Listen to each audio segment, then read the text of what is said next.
Greetings, everyone. I'd like to welcome you all to day 2 of the 26th Annual African American, and Caribbean Studies Summer Institute. Today, you have definitely a special treat.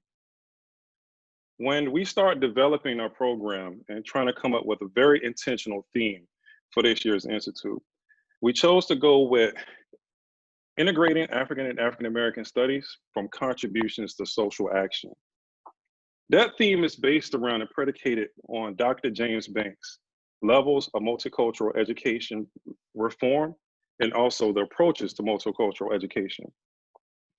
So we did our best to make sure that we articulated that theme, to make sure that all of our audience and all of our participants can understand that theme and where does it fit into public education. But we're going to go beyond that. So we're going to bring this gentleman forth who created that theme. So we have the honor and privilege to have Dr. James Banks here as our opening and keynote speaker for today's conference. Dr. James Banks is a Carrie and Linda Killinger Endowed Chair in Diversity Studies at the University of Washington in Seattle. Dr. Banks is a past president of the American Educational Research Association and the National Council for the Social Studies. He is a specialist in social studies education and multicultural education and has written widely in these fields. His books include an introduction to multicultural education, cultural diversity in education, foundations, curriculum and teaching, educating citizens in a multicultural society, and race, culture, and education. This introduction only just mildly encapsulates the work that Dr. Banks has brought to us. He is also known as the father of multicultural education in the United States and throughout the world. And he is one of the field's most important founders, theorists, and researchers. He has wrote books that have been translated throughout the world in Greek, Japanese, Chinese, Korean, Turkish, and Arabic, just amongst a few. Just like I said before, this introduction only just mildly encapsulates the work that he's done and the contributions that he has made to education. So without further ado, I bring to you Dr. James Banks. Thanks, Brian, for the kind introduction. I am deeply honored to have been invited by Brian to participate in the African American, and Caribbean Studies Summer Institute. And I'd like to give you the title, and we can show the slide of my title. The title is Teaching African American Students to Know, to Care, and to Act. Could we have the slide to show that title, Brian? Again, the title is Teaching African American Students to Know, to Care, and to Act. And again, I'm very pleased to be here and to be speaking to this wonderful institute. And we can take the slide down now. It seems to me that to teach African American students to know, to care, and to act, it is essential to distinguish curriculum infusion and curriculum transformation. When the curriculum is infused with ethnic and cultural content without transformation, African Americans are added to the curriculum, but are viewed from white perspectives. Concepts such as the happy slaves, the westward movement, and the European discovery of America are taught. However, when curriculum transformation occurs, students and teachers make paradigm shifts and view America and the world from the perspectives of African Americans, Africans, and other cultural groups. Columbus' arrival in the Americas is no longer viewed as a discovery, but as an encounter that had very different meanings and consequences for indigenous peoples in the Caribbean, Europeans, and Africans. In a transformed curriculum, the experience of African Americans are not viewed as an appendage to the experiences of whites, but through the eyes of African Americans, Africans, and African Americans such as Frederick Douglass, W.B. Du Bois, and Malcolm X. And now I'd like the next slide, Brian. In this slide, I show 4 approaches to the integration of multicultural content. And I'm going to briefly review these slides with you, and then we'll move the slide. And then I'll go into depth into each of the levels. But let me just first briefly review the levels before taking the slide down. The first approach, or level, is the contributions approach. And as you can see, it focuses on heroes, holidays, and discrete cultural elements. And again, I'll say more about it later. The next level is the additive approach. And here we see that the contents and themes are added to the curriculum, but its structure is not changed. And then we go to level 3, the transformation approach. And here the structure is changed. And we see events and concepts from the perspectives of African Americans and other groups. And finally, we go to the social action approach. The students make decisions on important social issues and take action to help solve them. We can take the slide down now, and I will go into each depth of these 4 approaches. First of all, let me start with the contribution approach. And this approach is often used in the elementary grades and the primary grades with things, with celebrations such as African American History Month and Cinco de Mayo. Another frequently used approach is the additive approach. In this approach, content, concepts, and themes are added to the curriculum without changing its basic structure. The additive approach is often accomplished by the addition of a book or a unit on African Americans to the curriculum without changing its framework. Neither the contributions nor the additive approach challenges the basic structure or canon of the curriculum. Cultural celebrations, activities, and content are inserted into the curriculum within the existing framework and assumption of the curriculum. When the contributions and additive approaches are used to integrate content into the curriculum, it's all seen from a white mainstream perspective. And therefore, individuals who challenge the status quo, such as W.B. Du Bois, are not likely to be included into the curriculum. Rather, the kind of African Americans that are to be included are those who didn't challenge it, such as Booker T. Washington, Du Bois, Garvey, who really challenged the status quo, are less likely to be included than those who didn't challenge. What about the transformation approach? The transformation approach differs fundamentally from the contributions and additive approaches. It changes the canons, the paradigm, and basic assumptions of the curriculum, and view issues from African American cultural perspectives and points of view. A major goal of this approach includes helping students to understand events and concepts from diverse perspectives and to understand knowledge as a social construction. In this approach, students are able to read and to listen to the voices of African Americans and other cultural groups. They also help to analyze the perspectives of the textbooks and of teachers on events. And they're also encouraged to create their own perspectives on events. So it's not, they understand that they can create perspectives, that the teacher has a perspectives and the textbook. Important goals of the transformation approach are to teach students to think critically and to develop the attitudes, knowledge, and skills needed to become reflective citizens of their communities, their nation, and the world. The concept that the transformation approach deals with is institutional racism in America. And a recent example of institutional racism in America, not so recent, but it's been recently brought to our attention, that is institutional racism as expressed with police brutality and then the protests in the US and around the world.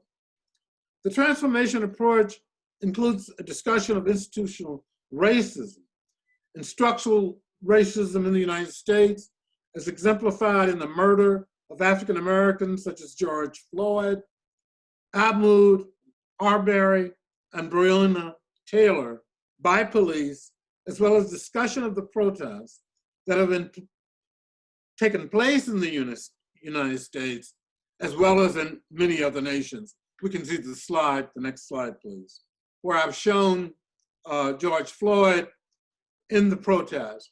And this transformation kind of approach would give us an opportunity to talk about these protests. And one of the things I'd like to point out is that these protests have been multiracial, multicultural, and global, and that's very important. People from many different racial and ethnic groups have participated in these protests, as well as people from different nations in the world. So they've been multiracial and global. We can take down the slide now. Let's go on to talk about another concept we can teach using a transformation approach, the westward movement, which is often taught in 5th and 8th grades in US history. When teaching a concept such as the westward movement, a transformative approach, the teacher assigns readings and asks the students such question as, what do you think the westward movement means? Who was moving west? The whites or the Native Americans? Were the African Americans in the West? The teacher should share readings and documents about African Americans who were in the West. What African Americans were in the West? Africans and African Americans have been in what is now the American West since the 1500s.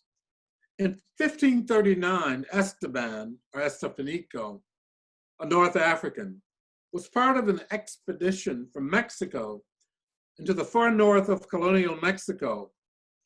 Esteban moved ahead of the expedition and was leading it.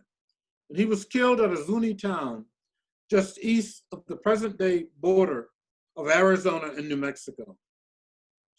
In the 1600s, people of African descent were among the founders or early settlers of many towns in Texas, New Mexico, Arizona, and California, including San Antonio, El Paso, Santa Fe, Tucson, San Diego, and San Francisco.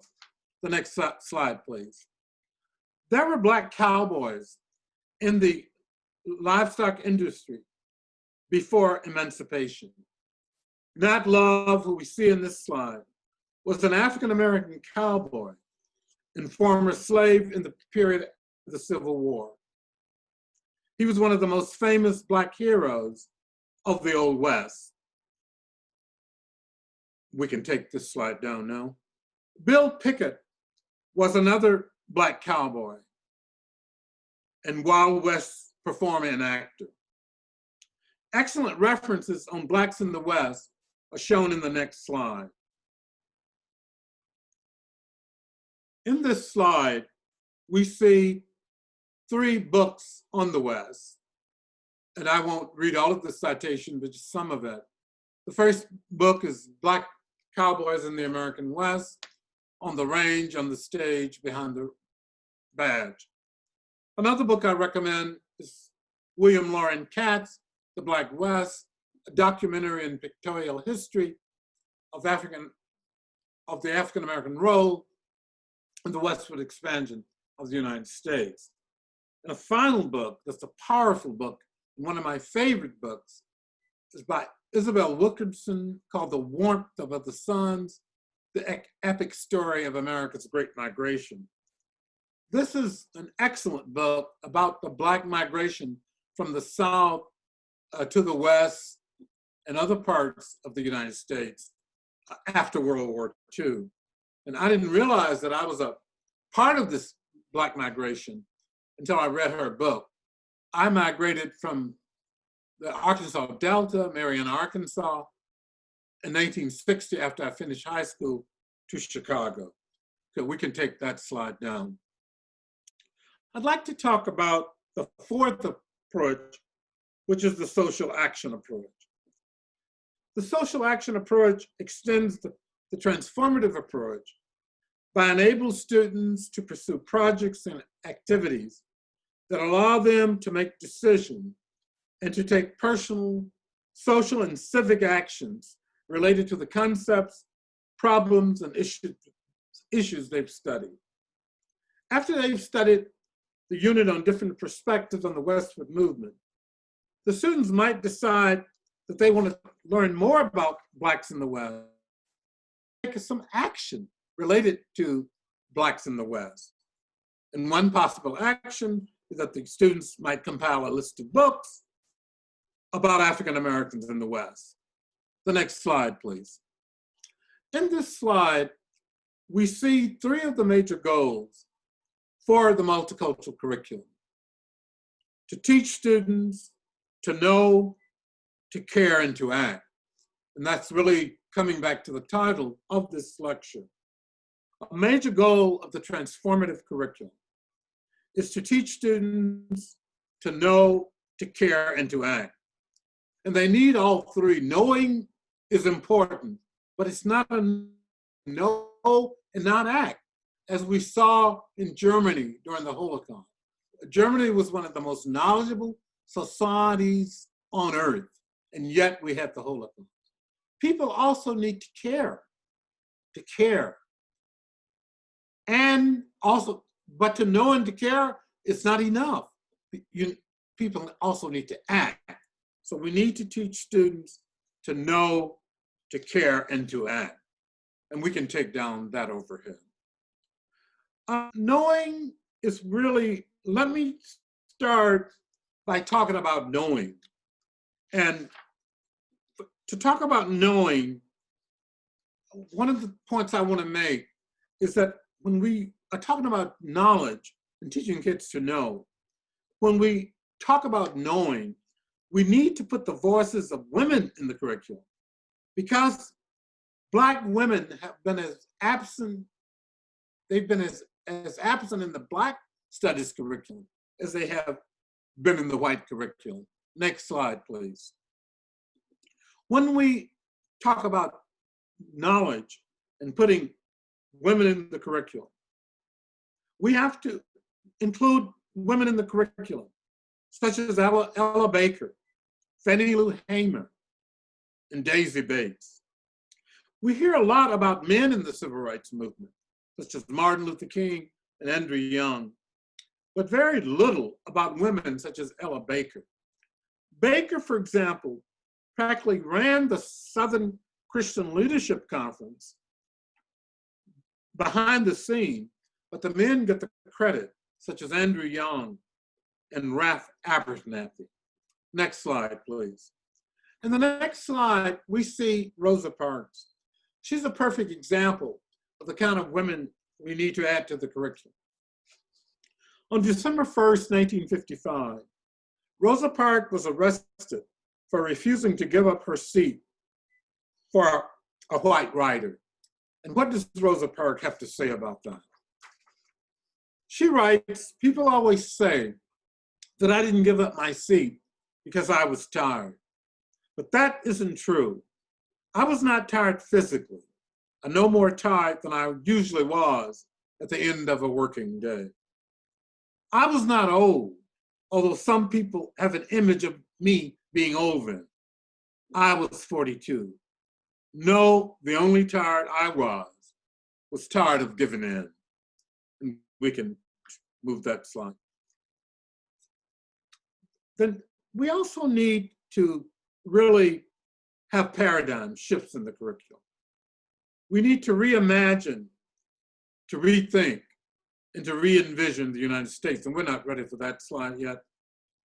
We can move the slides, and I'll let you know when we're ready for the next one. We need to rethink the curriculum, such as we need to reimagine the United States, rethink the United States. We need to help African-American students, as well as all students, to view concepts in the US and the world from different cultural perspectives. We need to rethink concepts such as the New World, the European discovery of America, pioneers, settlers, the westward movement, and the manifest destiny. We need to rethink concepts such as pioneers and settlers. We also need, so a settler, what is a settler? When I'm giving a lecture similar to this with a group of teachers, I often ask the teacher to ask a teacher sitting next to you, what word a Lakota Sioux use for settler? What word might they use? When I exercise, the word that comes up, that the Lakota Sioux may think of a settler as an undocumented immigrant.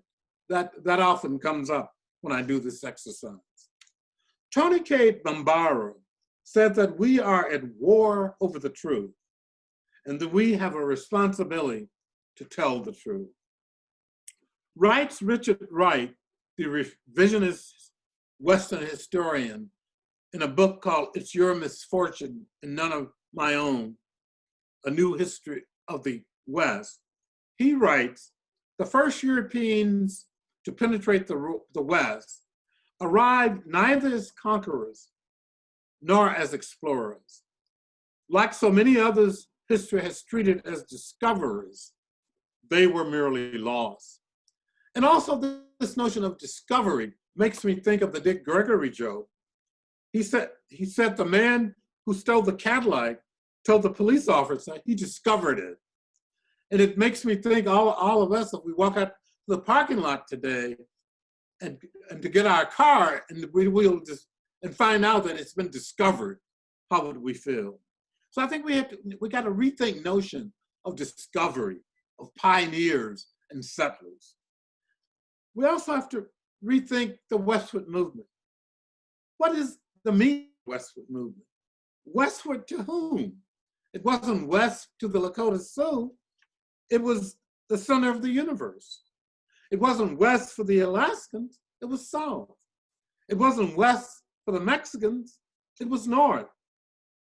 It wasn't west for the Japanese, it was east. And to the African Americans, the West was a place where whites were still trying to extend slavery. So we really have to rethink these concepts and teach students new paradigms from African American, African, and other perspectives. Writes the historian Patricia Nelson Limerick.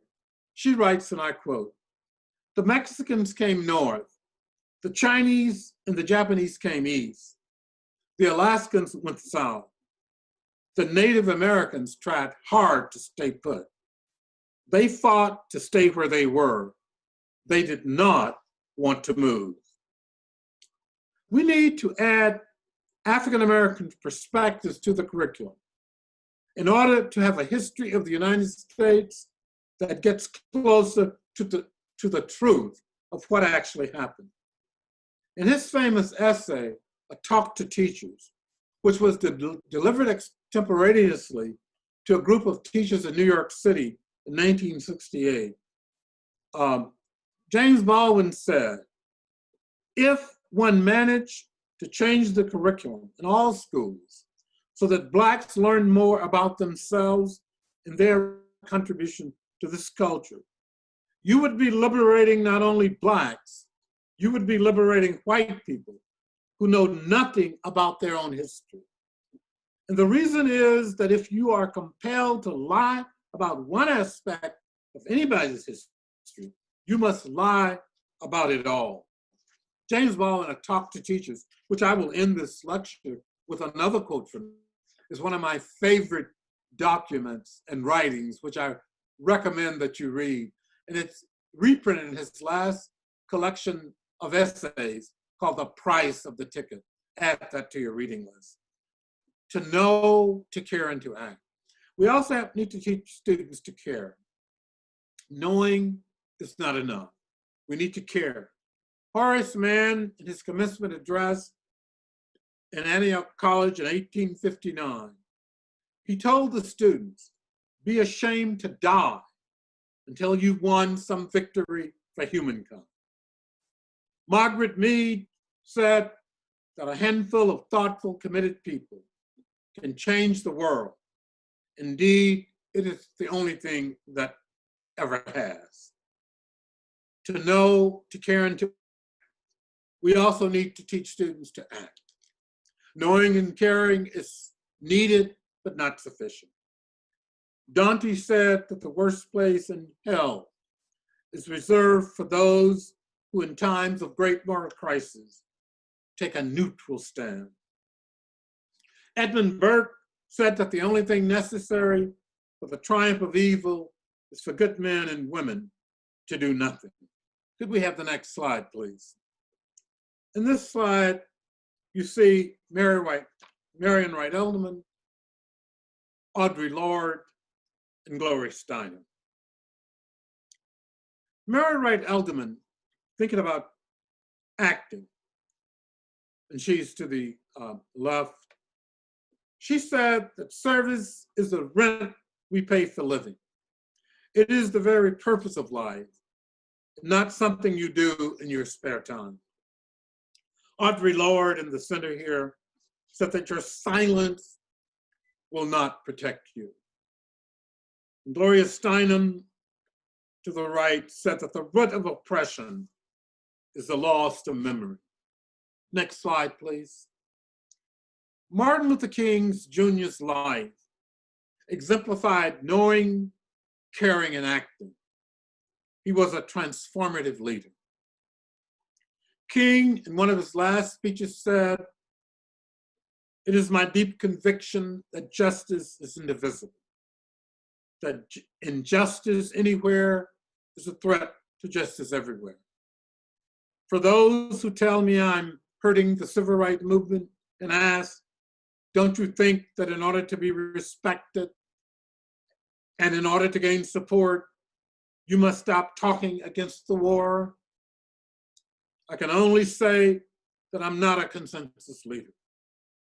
I do not seek to determine what is right and wrong by taking a Gallup poll to determine majority opinion. And it is again my deep conviction that ultimately a genuine leader is not a seeker of consensus, but a mold of consensus. On some position, the coward asks the question, is it safe? Expediency asks the question, is it politic? Vanity asks the question, is it popular? But conscience must ask the question, is it right? And there comes a time when one must take a stand that is neither safe, nor politic, nor popular, but one must take it because it is right. And that is where I find myself today. King also said, we will live together as brothers and sisters, or die separate and apart as strangers. Next slide, please. Again, back to another quote from a talk to teachers by James Baldwin, the quote on which I will end this presentation. In a talk to teachers, James Baldwin describes the kind of thoughtful citizens we need to educate and the dire consequences of not doing so. He said, the purpose of education is to create in a person the ability to look at the world for himself, to make his own decisions, to say to himself that this is black or this is white, to decide for himself whether there's a God and not, to ask questions of the universe, and then to live with those questions is the way that he achieves his identity. But no society is really anxious to have that kind of person around. What society really ideally wants is a citizenry that will simply obey the rules of society. If a society succeeds in this, that society is about to perish. Thank you. I'll go to the next slide. The final slide shows the book on which I based this lecture, and which I recommend as a reference for you when you are constructing a transformative multicultural curriculum that teaches kids to know, to care, and to act. Thank you very much.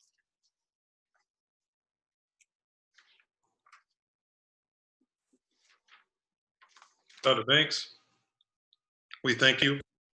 It's been a definite privilege to hear from you today and your expertise that you're bringing to our school system and also other school systems that are watching our presentation nationwide. Just the articulation of those levels of integration is something that none of us can do in this room, because this is something that was birthed out of your research, hard work, and expertise, and just natural intellect that you have. So we thank you so much, and we just feel so empowered, and we just hope that our participants feel empowered, that they can start moving forward, that we can start creating the educational environment and transforming our environments to make them conducive to all of our students learning. That we're going to empower our Black students, that they can see themselves in a different way, and also empower our white students just as well, because one of the things that you said is that just like we don't know our history, conversely, they don't know theirs as well. So these tools can be used to eradicate racism, to eradicate racist attitudes, that we can start dismantling systems that have held back students of color. So the next part of our presentation is that we're going to segue into a Q&A session. I have three phenomenal ladies who are kind of huge contributors to our local education here. So our first one is, she's going to step forth, and I'm going to allow her to introduce herself. Well, thank you, Brian. And thank you again, Dr. Banks. Seriously, sincerely appreciate the work and the research that you are putting into this, because it's something that we've known, but we haven't actually had the words. To introduce myself, my name is Portia Shelton, and I am currently a certified teacher for middle through high school social studies, and I'm currently on assignment teaching middle school U.S. history and civics at the Conservatory School at North Palm Beach. And so when I was reading your research, the question that really stood out to me was, we have this mainstream curriculum where there are certain accountability measures in place to ensure that educators teach the content, such as standards and things of that sort. But there are also consequences that motivate students to learn certain content. So for example, on a small scale, if you don't learn certain basic math skills, then you can't do things like budget your paycheck as you get older. There are also social consequences. So if you're in a group setting and you're having a conversation about politics or current events, you want to be able to hold your own. So you're motivated to, kind of stay in the loop and learn about those types of things. And then we're all, as educators, familiar with, high stakes testing and, not performing well on those tests, or not doing well and getting poor grades. So my question is, with any of those levels of integration that you mentioned, what consequences or measures of accountability do you foresee being in place for those who are not intrinsically motivated to integrate the curriculum, or those people who hold those strong assimilationist ideologies that you mentioned, and they feel the need to protect the purity of what we call mainstream curriculum? I thought that is an excellent question, a difficult question, but excellent. Which really caused me to think. And I think here's what I think can be accountability measures for teachers who are resisting or who haven't come on board. Number one, I think we need to look at the extent to which students in their classrooms are excited about learning. Because what we know from research is that multicultural content that speaks to the hard experience of kids, will motivate them. So to what extent are the students in that teacher's classroom highly motivated? To what extent are Black kids, Latinx kids? To what extent do they look forward to coming to her classroom? to what extent are they excited? Are they engaged? So I think that's one matrix we can use. To what extent are these students excited about our classroom? To what extent are they engaged? The other measure I think that we can take a look at, because we know that if kids are motivated, their academic achievement will increase. So I think another measure of accountability for that teacher was to what extent, what does the academic achievement of Black kids look like? What does the achievement of Latinx kids look like? Are they achieving in her room or are they not? And because I think that's another indices we can use, the extent to which the kids are having academic achievement. And the third thing I noted, I wanted to know what kind of measure of the content of ethnic content do these kids have in her classroom? To what extent do they know Black history? To what extent do they know Latinx history? In other words, how deep is their content knowledge about diversity? And finally, a final thing I noted was kind of related to my lecture, and how you measure it, we'd have to talk about it, but I think it's related to what I've said earlier. To what extent do those kids in our classroom know, care, and act? Those would be another index. But an excellent question, thank you for it. Thank you very much.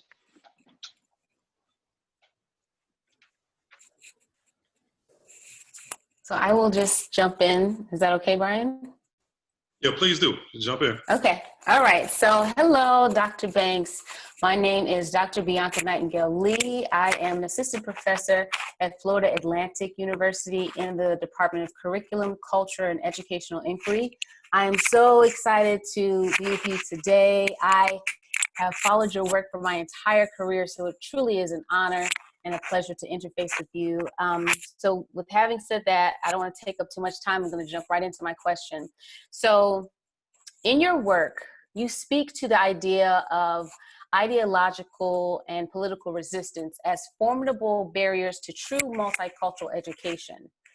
Now, considering the civil unrest of our nation in response to the injustices of Black lives, do you think the power of our current resistant efforts could be a catalyst for the kind of change necessary to shift education towards a more multicultural perspective? And if not, what kind of necessary changes do you think we need to make in order for us to think about multiculturalism as a norm in curriculum development? Thank you for another excellent question. I really welcome that question because I wanted to comment more about the current protests. Yes, I think the power of the current protests and resistance can be a catalyst for change. I am very impressed with the current protests and think it could be a vehicle for analysis, for discussion, and for confirmation. I also think that the current protests can be a vehicle to help white teachers to examine their racial stance, their perceptions, and their attitudes. And for this, I recommended several books during my lecture, but for white teachers to examine their attitudes, which I think the protests can stimulate, is a book by Robin DiAngelo. By the way, I have to honestly admit, she was one of my former students at Washington, but she has a best-selling book on the New York Times bestseller list. It's been on the best-selling list for about 80 weeks. It's called White Fragility, Why It's So Hard for White People to Talk About Racism.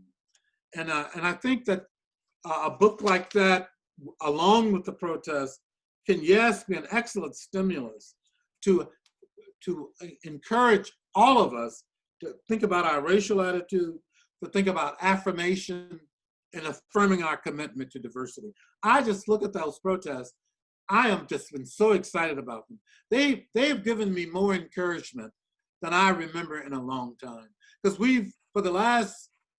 since the last election, a lot of us have been hoping for some hope. And this protest has given us hope. And the fact that I saw so many white faces, Latinx faces, in addition to Black faces, that is so important. So thank you. That speaks to what you said earlier about it being multiracial, multicultural, and a global response to the injustices. Yeah. Excellent. Yeah. Thank you so much, Dr. Banks. I appreciate it. Thank you. So I want to come in and first say, Dr. Banks, thank you so much it is such a privilege to have you speak with our district, and just such an honor for me personally to even be in this Zoom room with you. So we truly appreciate you making time and spending the time with us today. My name is Diana Federman. I'm the Assistant Superintendent of Teaching and Learning for our school district. And I actually want to kind of come off of Dr. Nightingale-Lee's question and say, with these protests recently, we are seeing our young people especially just engage in these social action activities and protests in a way we haven't seen in many years. So we know that they're ready and eager to get to level 4, to get to social action. I think our children, our students are telling us this by their heavy engagement in these social action activities. But as a school system, we also realize that our curriculum and instruction, and as Dr. Shelton said, our curriculum instruction often is not beyond the additive approach. So how do we as a system strategically move, but yet quickly move from that additive to transformation approach, then to get to social action, because our kids are ready. Our kids are ready to get there. That's an excellent question, and I'm writing down Peggy McIntosh's name because I want to mention her in my response. I think the best strategy for students, it's hard for school districts to do anything.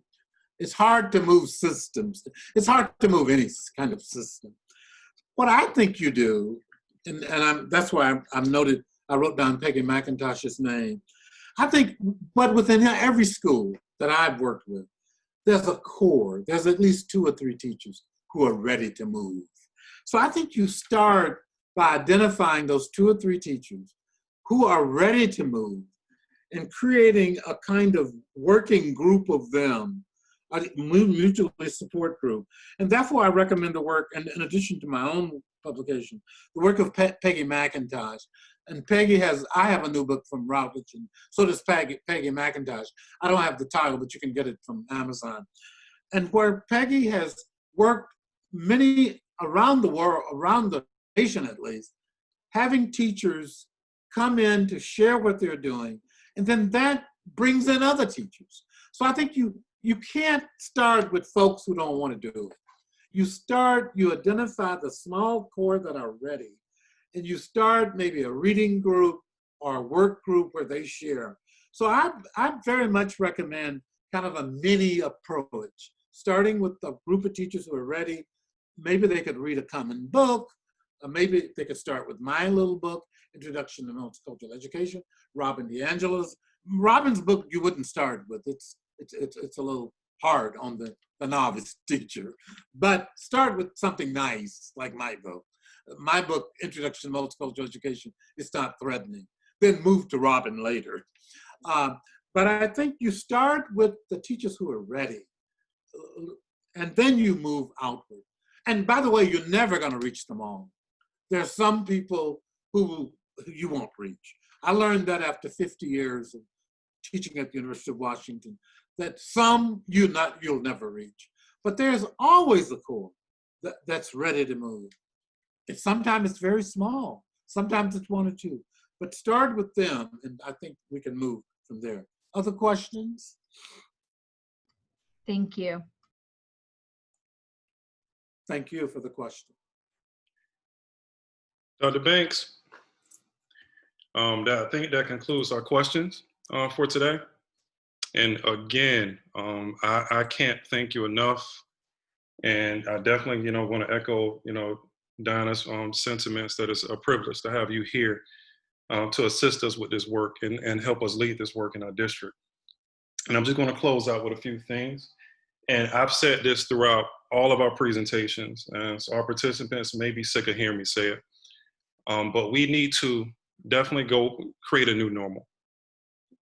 That this is an opportunity not to go back to the previous normal, where our school systems are underserving our kids and not inspiring our kids to know, to act, and to care. Where schools are failing students of color, and specifically in this space, our Black students, and especially our Black boys. So this is an opportunity that we can transform education, and these are some tools, and Dr. Banks just provided us with some definite powerful tools that we can move forward with. And as he said, for those teachers who are ready, it's time to equip ourselves. It's time to kind of get on the ground and let's get running. And what's inspired those who are not ready? What's propelled those who are not ready? So we have the opportunity to change the entire educational system for our Black students. And based on a concept of targeted universalism, this will benefit all students. So again, Dr. Banks, we thank you. And is there any closing words that you would like to leave us with, Dr. Banks, before we close out? I have been deeply honored and inspired to be a part of your change process. And I hope that you will remember and think about knowing, caring, and acting, not only for students, but also for teachers. It's been my privilege, and best wishes in your work. And keep me informed about it. Absolutely, Dr. Banks. So thank you all for watching. And we're here if you need any support to make sure that we can move our work forward. For those who are ready, let's move this work forward. Thank you.